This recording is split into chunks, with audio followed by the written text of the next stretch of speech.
अब देखें, ये न्यूमरोलॉजी की रीडिंग अगर मैं एक एक दिन महीने का उठा के उसके हिसाब से रीडिंग करूँगी तो बहुत टाइम लग जाएगा। तो मैंने काम किया है, मैंने डिफरेंट बर्थ डेट्स ग्रुप कर दिए हैं एक साथ। तो अगर आप किसी भी महीने के इस तारीख पे पैदा हुए हैं तो चांसेस आर कि उस नंबर की एनर्जी आपको इस तरीके से अफेक्ट करती है।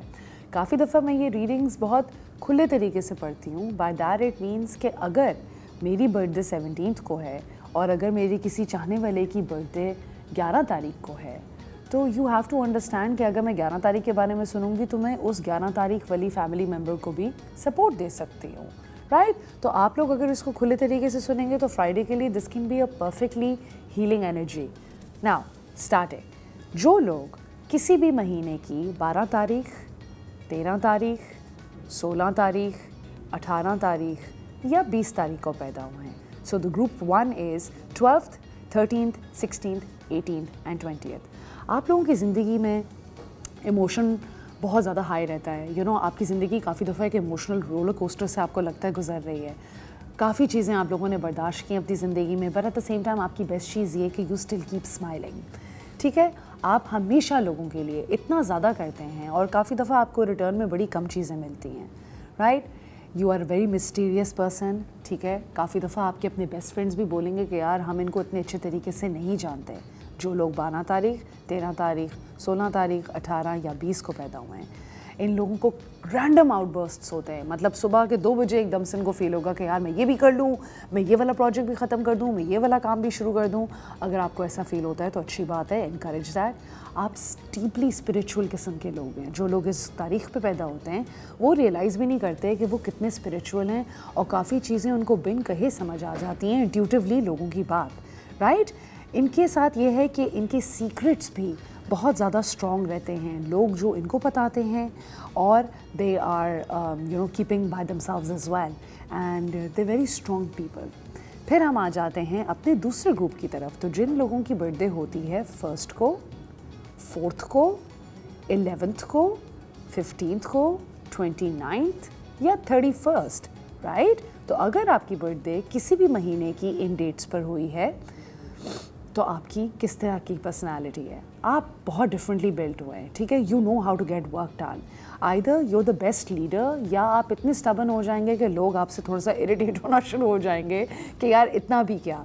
ठीक है, ब्रूटली ऑनेस्ट, इतना ज़्यादा ऑनेस्ट हो जाएंगे काफ़ी दफ़ा कि अगला बंदा थोड़ा बैकफुट पे चला जाएगा, मगर आपका दिल यूजुअली साफ जगह से आ रहा होता है।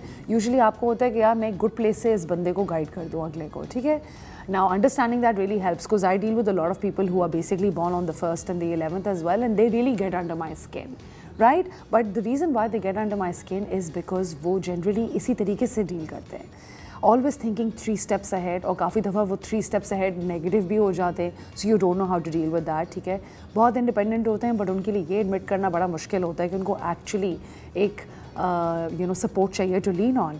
दे hate being told what to do. ठीक है, and at the same time वो काफ़ी दफ़ा उसको उल्टा भी करेंगे just to prove a point to you, right? तो आपके इर्द गिर्द अगर इस तरह के कोई लोग हैं तो you'll understand they thrive very well under pressure. ठीक है, मगर काफ़ी दफ़ा वो इतना जल्दी बर्न आउट कर जाते हैं because they go really hard and they go really fast and then eventually उनकी एनर्जी ख़त्म हो जाती है, राइट?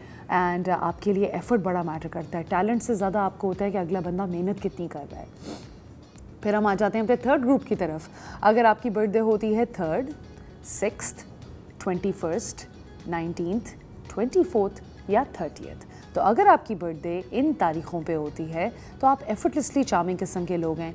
लोग आपकी तरफ खुद ही खिंचे चले आते हैं। ठीक है, आप काफ़ी दफ़ा कोई सीरियस बात को भी जोक में क्रैक कर देते हैं, काफ़ी दफ़ा आप अपनी तकलीफ़ को भी इसी तरह मजाक में उड़ा देते हैं, राइट? लोग कहते हैं कि आप अपनी ही किसी दुनिया में रहते हैं एंड ऑनेस्टली आपको लगता है कि there is a better world out there, there will always be things better than this. आपको एस्थेटिक्स बहुत ज़्यादा पसंद है, राइट? और आपका कमरा जो है वो काफ़ी दफ़ा का मेसी भी होता है, उसके बावजूद आपको एस्थेटिक्स बहुत पसंद है कि खूबसूरत चीज़ें हों, बाहर खूबसूरत चीज़ें पसंद आती हैं, खूबसूरत जगहें पसंद आती हैं, राइट। आप लोगों को एडवाइस बड़ी अच्छी देते हैं, बट काफ़ी दफ़ा आप अपनी एडवाइस खुद नहीं सुनते। सॉफ्ट हार्टेड हैं, बहुत ज़्यादा सॉफ्ट हार्टेड हैं, बट अगर किसी का मजाक उड़ाना हो या अगर कोई चीज़ ऐसी करनी हो तो आप 10 हाथ आगे होते हैं। आपके स्टैंडर्ड्स हमेशा बहुत हाई होते हैं, बट वो स्टैंडर्ड्स काफ़ी दफ़ा अच्छी चीज़ों के हाई नहीं होते। आपका स्टैंडर्ड हाई होगा, बट मेक श्योर कि वो चीज़ आपके लिए अच्छी भी हो, राइट। आप एक क्रिएटिव जीनियस किस्म के लोग होते हैं जो इन डेट्स पे पैदा होते हैं, 3rd, 6th, 21st, 19th, 24th and 30th, और ये क्रिएटिव जीनियस किस्म के लोग होते हैं, राइट। मगर काफ़ी ज़्यादा केओटिक भी हो जाते हैं।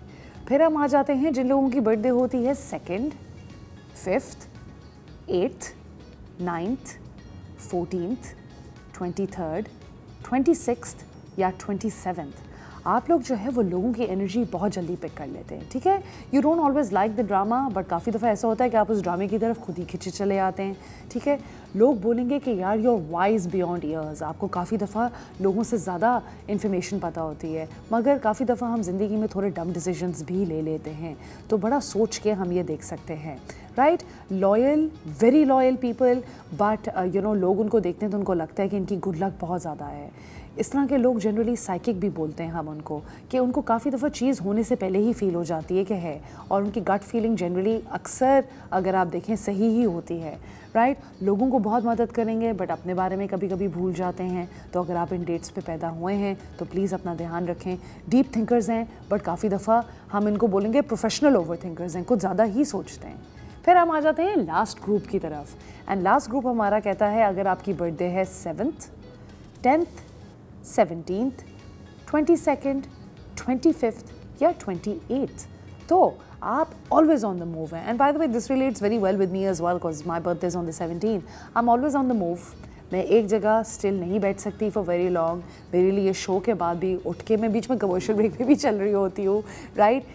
I never move back from a challenge, and most people who are born on the 17th, 7th, 10th, 22nd, 25th and 28th, ये लोग चैलेंज से पीछे नहीं हटते। इनफैक्ट इनको चैलेंज बहुत चार्ज करता है to actually move forward and prove themselves. या तो ये आपके सबसे बड़े सपोर्टर होंगे या ये आपकी ज़िंदगी में सबसे बड़े अपोनेंट होंगे।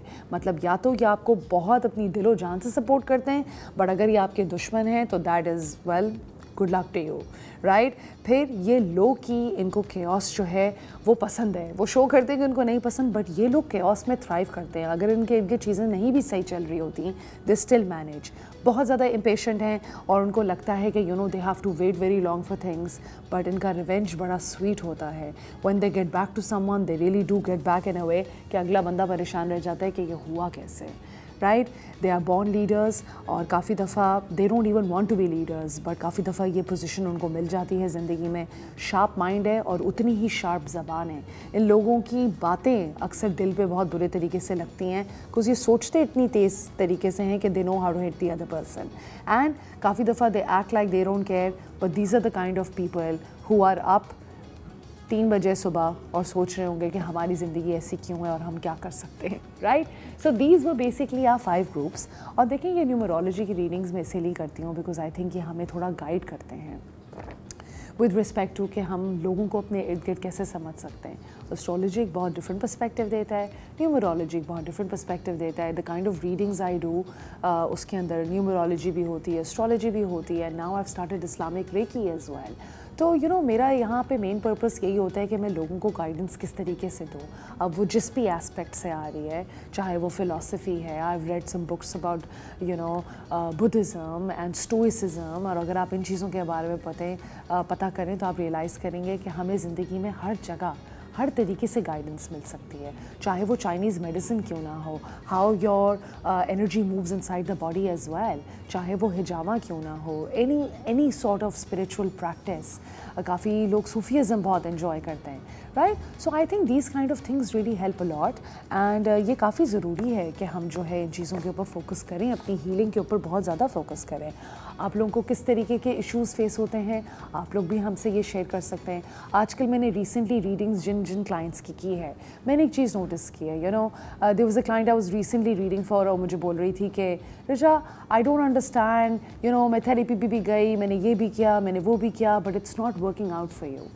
Why is it not working out for you? You know, काफ़ी दफ़ा हमें चीज़ें, मैं जिस तरह लोगों से बात नहीं कर सकती इतना ईजीली, मैं इतनी ओपन नहीं हूँ, तो मैं एक जर्नल लेती हूँ और मैं उसमें खोल की चीज़ें लिखती हूँ। और आप यकीन करें, जब मैं वो चीज़ें लिखना शुरू करती हूँ, काफ़ी दफ़ा मैं इसमें ऐसी चीज़ें लिखना शुरू कर देती हूँ जिन सवालों के जवाब मुझे चाहिए होते हैं, और वो खुद ही उस पेपर पे आ जाते हैं while I'm writing my emotions down.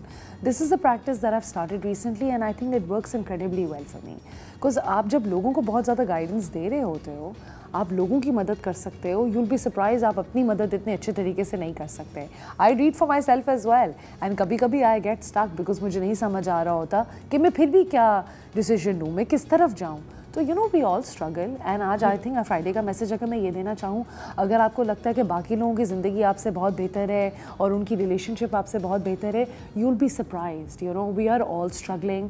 और यू नो लोग क्या बोलेंगे, हम अक्सर इस तरह बोलते हैं, लोग इसलिए कुछ नहीं बोलेंगे बिकॉज वो अपनी ज़िंदगी में इतने परेशान हैं, वो आपके बारे में क्या बोलेंगे कुछ. Right? So I think this is the moment for us on Friday to check in and understand that these numerology readings and astrology readings and energy readings all aim towards the fact कि आप अपने mental health और अपना ध्यान किस तरीके से रखते हैं. जब हम खुश होते हैं, हमारे इर्द गिर्द लोग खुश होते हैं, हमारे हस्बैंड्स खुश होते हैं, हमारे बच्चे खुश होते हैं, हमारे पेरेंट्स खुश होते हैं. And you know this is just a circle of life. हमेशा we always have to give back. Don't celebrate your pain so much. एक बुरा इंसिडेंट होने से आपकी ज़िंदगी वो नहीं बन जाती. If you've been through a bad phase in your life, तो अब वो आपकी ज़िंदगी नहीं बन गई, वो आपकी ज़िंदगी का एक फेज़ था. आप बहुत लो थे, शायद आपकी नौकरी नहीं थी, शायद आपके घर में हालात ख़राब थे, शायद आपकी अपनी बेगम से नहीं बन रही, शायद आपके बच्चों की एक इस तरह की ग्रोथ की फ़ेज़ आ रही है कि आप उनसे कनेक्ट नहीं कर पा रहे, आपको एक गैप फील होता है कम्युनिकेशन का. हर वक्त ज़िंदगी का एक ऐसा फेज़ होता है जो हमें कुछ सिखाता है. So I really think these are moments in which we really have to cherish the fact कि जब हमारे पास ये टूल्स अवेलेबल हैं to understand ourselves and be better human beings, तो why are we not availing them and using them, right? So yeah this was it. And अभी हम लोग जाएंगे ब्रेक पे, और ब्रेक के बाद जब हम वापस आएंगे तो हम लोग बात करेंगे एंड कामरान जावेद से, जिनके बारे में हम basically entertainment and Hollywood movies की बात करेंगे. मैं आपको थोड़ा सा आगे का भी बता देती हूँ. फैंटास्टिक फोर, और अगर आप देखें तो ये बहुत ही 1960s रेट्रो फ्यूचरिस्टिक स्टाइल किस्म की मूवी है. इसकी कास्ट बहुत स्ट्रॉन्ग है एंड यू नो उसकी पेसिंग के बारे में हम थोड़ी सी बात करेंगे. मुझे हाउएवर फील हुआ या मैंने सुना कि इसका CGI थोड़ा सा रफ सा, but we have an expert who is going to come and tell us कि उसकी एडिटिंग और उसके स्पेसिफिक्स कैसे थे. बट अगर आप ओवरऑल देखें तो मूवी को जनरली A- की आई थिंक रेटिंग दी गई है. एंड फैंटास्टिक फोर में इसको बोला गया है कि this is the best ever fantastic four. फिर इसके बाद हम बात करेंगे स्मर्फ्स की. एंड स्मर्फ्स भी अगर आप देखें तो बड़ी एक अच्छी क्यूट सी मूवी है because it focuses on you know community and harmony और किस तरह हमारी शेड आइडेंटिटी है. बट इसके अंदर भी मैंने काफ़ी रिव्यूज़ सुने हैं कि इसकी स्टोरी का स्ट्रक्चर बड़ा इनकॉन्ग्रुएंट सा है, इतना मैच नहीं कर रहा है, इतनी ज़्यादा फ्लो नहीं है उसके अंदर. तो we can perhaps talk about that as well. Smurf वैसे भी अगर आप देखें तो उसके साथ एक बड़ी ब्रांड फेमिलियरिटी रहती है, और यू नो इसके अंदर टीम वर्क और आइडेंटिटी भी हम देखते हैं. एंड आई थिंक बच्चे जब ये देखते हैं तो उनको ये मूवी इसी तरीके से याद रहती है. There is a lot of visual creativity in the movie and I am really looking forward to review it.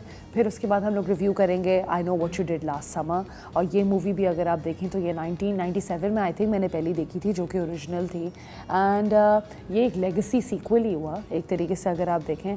But after 28 years they decided कि अब वो ये मूवी बेसिकली बना रहे हैं. आई थिंक इसको रॉटन टमेटो पे 37% मिल रहे हैं. Kamran gonna tell us more about कि कितना ओरिजिनल मूवी से मैच करता है, कितना नहीं करता है.